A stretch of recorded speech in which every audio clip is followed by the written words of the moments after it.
Hay historias que se mueven en la sombra, más allá de los textos oficiales que todos conocemos. Son susurros del pasado, escritos que nos abren una ventana a un mundo de fe, de miedos y de milagros, atribuidos a las figuras más sagradas que podamos imaginar. Es una pregunta, la verdad, que da que pensar. ¿Qué podrían decir esas cartas? ¿Qué secretos, qué revelaciones podrían contener? Pues bien, esta es la idea que está detrás de la literatura apócrifa, esos textos que no consiguieron entrar en la Biblia pero que de alguna manera sobrevivieron, escondidos en la memoria y en los archivos de los primeros siglos del cristianismo. Venga, pues vamos a meternos de lleno en este tema. Hoy vamos a explorar dos de estas leyendas, dos cartas que se atribuyen a Jesús, y vamos a ver que cada una tiene un tono, un propósito y un origen que no podrían ser más distintos. Empezamos con una correspondencia muy personal, que nace de la más profunda desesperación de un rey. A ver, para que nos entendamos bien, es fundamental tener claro este concepto. Apócrifo significa literalmente oculto. No quiere decir que sea falso, necesariamente, sino que la Iglesia primitiva, por las razones que fueran, decidió no incluir estos textos en la compilación oficial. Y sin embargo son fascinantes, porque nos dan una visión increíble de lo que se creía en aquella época. Nuestra primera historia nos lleva a la antigua ciudad de Edesa, que estaba mucho más allá de las fronteras de Judea. Allí gobernaba un rey, Abgaro V, que padecía una enfermedad terrible, incurable en aquel entonces. Al llegar a sus oídos las noticias sobre un sanador milagroso en Jerusalén, decidió hacer algo realmente extraordinario: escribirle una carta. Y ojo, que Abgaro fue una figura histórica real, un gobernante de un reino en lo que hoy es Turquía. La leyenda, que probablemente se escribió ya en el siglo III, sitúa su enfermedad, se cree que era lepra, justo en la época del ministerio de Jesús.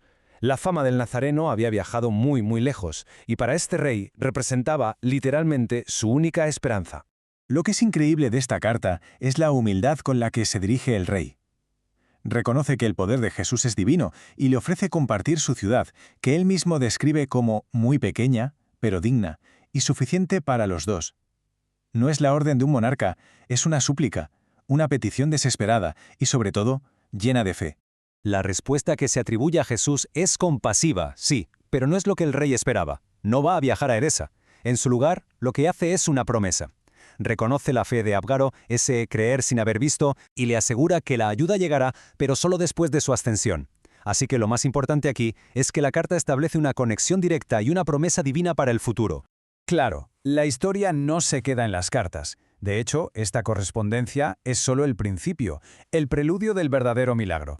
La promesa de Jesús se pone a prueba una vez que Él ya no está en el mundo. La gran pregunta era, ¿llegaría esa ayuda prometida a Edesa? Y esto es lo que cuenta la tradición. Por mandato divino, el apóstol Tomás envía a Tadeo, uno de los 70 discípulos, para cumplir esa promesa. Al llegar a Edesa, el poder que demuestra es tan evidente que Abgar sabe al instante que él es el enviado. Y con un gesto tan simple como la imposición de manos, la lepra desaparece. La promesa se había cumplido. Y no solo eso. Es que el poder divino no era algo exclusivo para el rey. La sanación se extendió a otros habitantes de la ciudad, como a este hombre, Abdo, que sufría de gota. El cumplimiento de la promesa de Jesús trajo la curación a toda la comunidad, no solo a su líder. Bueno, pues ahora dejamos atrás la súplica personal de un rey y nos vamos a Roma, al corazón del cristianismo. Y aquí la segunda carta no podría ser más diferente. Ya no es una respuesta a una petición, sino una orden directa, casi aterradora, con un origen que se describe como totalmente sobrenatural. La escena que se narra es sobrecogedora. Según el relato, el obispo de Roma tiene una visión. Al entrar en el templo, se encuentra esta carta divina flotando en el aire.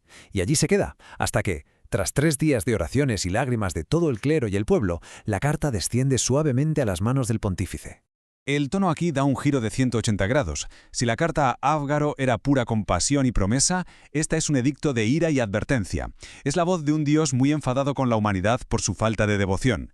Aquí está el meollo del asunto. La carta acusa directamente a la humanidad de ignorar el día sagrado, el domingo. Y por esa ofensa empieza a enumerar una serie de castigos que ya ha enviado, habla de plagas, terremotos, bárbaros y amenaza con otros muchísimo peores si la gente no se arrepiente.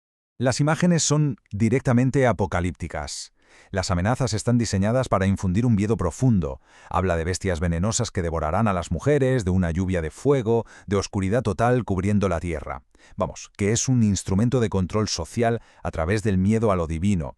Exige obediencia y punto.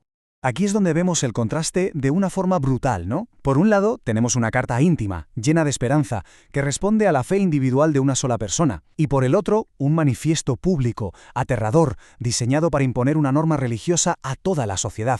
Son dos visiones completamente distintas del mismo Jesús. Pero a todo esto, ¿de dónde salen estas historias? ¿Son simples cuentos populares o de verdad dejaron alguna marca en la historia? Pues aunque no estén en la Biblia, estas leyendas fueron lo bastante importantes como para que los primeros pensadores cristianos las registraran y debatieran sobre ellas. Fijaos, la correspondencia con Abgaro fue documentada en el siglo IV por un tal Eusebio de Cesarea, que fue un historiador muy importante de la Iglesia. De hecho, él afirmaba haberla traducido directamente de los archivos en siríaco. Y la carta sobre el domingo fue discutida y también criticada en el siglo VI por Liciniano, que era obispo de Cartagena. Esto nos demuestra que estos textos circulaban y que generaban debate en el mundo antiguo. Y esa es la gran pregunta que nos dejan estos documentos tan fascinantes. Más allá de si son auténticas o no, estas cartas son artefactos culturales. Nos hablan de una época en la que la gente buscaba una conexión personal y sanadora con lo divino, pero al mismo tiempo temía una ira celestial capaz de desatar el apocalipsis solo por no respetar un día de la semana. ¿Qué nos dice eso sobre la condición humana y sobre nuestra relación con lo sagrado?